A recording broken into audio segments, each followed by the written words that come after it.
કૃષ્ણને વૈજયંતીના પુષ્પ બહુ ગમે અને અર્જુનને મંદારના પુષ્પ બહુ ગમે, એવું મારે ત્યાં લખ્યું છે. વૈજયંતીના પુષ્પ કૃષ્ણને બહુ જ ગમે, પણ વૈજયંતીનું ફૂલ દ્રૌપદીને નહોતું ગમતું. બોલો જય શ્રી કૃષ્ણ. એક પ્રસંગ કૃષ્ણના કારણે દ્રૌપદી પાસે એવું બન્યું. કહી દઉં વચ્ચે વચ્ચે આવ્યો છે એટલે દ્રૌપદીએ કૃષ્ણને એવું કીધું, ભૂલ કાઢી કૃષ્ણ, મારે જો ત્યાં આવું કેમ કર્યું? લોકો તને અંતર્યામી કહે છે. અંતર્યામીનો મતલબ થાય જે અંતરની વાત જાણી જાય ને.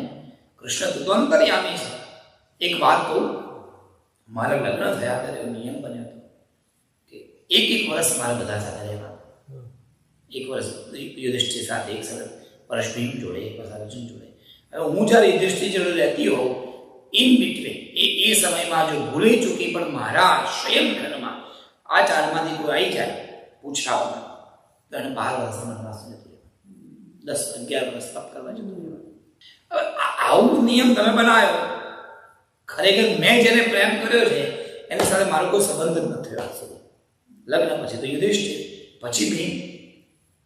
અને યુધિષ્ઠિર જોડે રહેતી હતી ત્યારે અચાનક એક દિવસ ગાયોનું ધણ આવ્યું અને પેલા તક્ષક નામનો સર્પ આવ્યો અને બચાવવા માટે રાત્રે ગાંડીવ લેવા માટે વગર પૂછે કક્ષમાં પ્રવેશ કર્યો. અર્જુનને તો વનમાં જતું રહેવું પડ્યું. મેં જેને પ્રેમ કર્યો એની સાથે મારે કોઈ વાત જ નથી, એ મનમાં છે.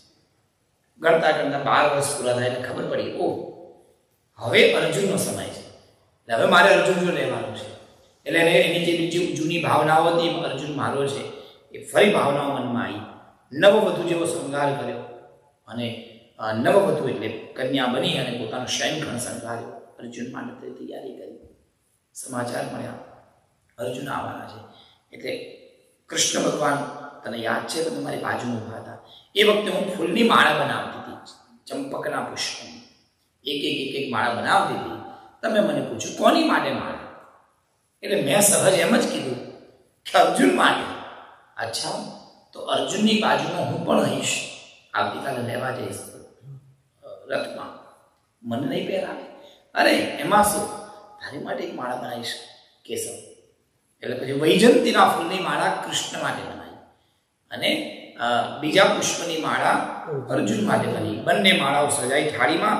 કૃષ્ણ એક વાત કહું, ખોટું ન લાગાડતો, લોકો તને અંતર્યામી કહે છે પણ હું નથી માનતી તું અંતર્યામી હોય.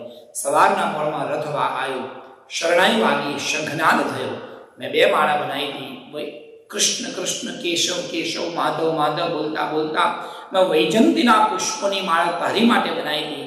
અર્જુન માટે અર્જુનના નામની માળા બનાવી હતી. સવાર પડી, રથ આવ્યો, દરવાજો ખોલ્યો, સ્વાગત માટે ગઈ. અર્જુન તો હતો પણ એ જ રથ પર તું નહોતો, તારી બેન સુભદ્રા હતી, મારી સોત બનીને આવી છે. જે ફૂલની માળા મેં તારી માટે બનાવી છે, મારા તારી બહેનને અને જે શયનખંડ મેં મારી માટે રાખ્યો ત્યાં મેં તારી બહેન સુભદ્રાને રાખવી પડી. કૃષ્ણ તું ક્યાંનો અંતર્યામી, તે કેમ મારી સાથે આવું કર્યું? જા, મને તારા ફૂલ નથી ગમતા. કૃષ્ણ ચૂપ છે અને પ્રસંગ એવો બન્યો છે. એક પુષ્પ, એ દરેક પુષ્પોની પાછળ એનો ભાવ છે. કૃષ્ણની પાસે નહીં, ચરોઠી માની ગુંજાની માની પાછળ આખી કથા છે, એની વાંસળીની પાછળ એની કથા છે. આવું એક જ શ્લોક જેમાં આખો જ કૃષ્ણ પરોવાઈ ગયો. કૃષ્ણનું એક સુંદર ચિત્ર. બરહા પીડમ નટવર વપુઃ કર્ણયો કર્ણિકારમ બિભ્રત્વાસઃ કનક કપિશમ વૈજયંતી ચ માલામ રંધ્રાન વેણો રધર સુદયા, જે પોતાની વાંસળીના કાણામાં પોતાના મુખથી વાયુ પૂરે છે અને વાંસળીના પગ દબાવે છે. એવું કૃષ્ણ વાંસળી વગાડતા વગાડતા વગાડતા વગાડતા ગામમાં પ્રવેશ કરે છે. આવો એક શ્લોક વેદ વ્યાસજીએ એમના પેલા બંને બાળકોને શીખવ્યો.